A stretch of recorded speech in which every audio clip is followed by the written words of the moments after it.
How does John Locke's property theory fit modern economies? Imagine a world where your work and effort directly translate into what you own. That's pretty much the core idea behind John Locke's property theory. Locke believed that everyone has natural rights to life, liberty, and property. He thought that property begins when a person applies their labor to natural resources.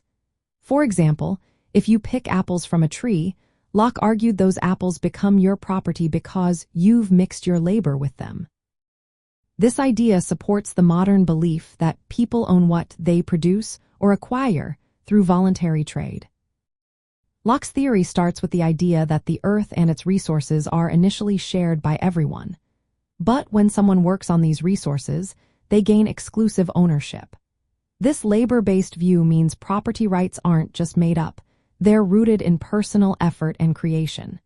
In today's economy, this is why we believe in owning what we produce or buy through free markets. It's the same principle that underpins capitalism, where individuals own businesses, land, and goods they've worked for or traded for. Locke also set limits on how much property one can take.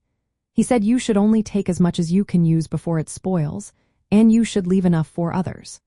But with the invention of money and durable wealth storage, these limits changed. Money allows people to save and invest beyond immediate use, which is how wealth and capital grow over time. This idea fits perfectly with modern economies where wealth is accumulated, invested, and used to create more goods and services. From a libertarian point of view, Locke's focus on natural rights to property supports minimal government. The government's job is mainly to protect property rights and enforce contracts. Locke believed that governments exist to preserve what individuals own, not to redistribute wealth or interfere with voluntary exchanges. This idea is why libertarians often oppose heavy taxes or government seizures of property. They see it as a violation of natural rights.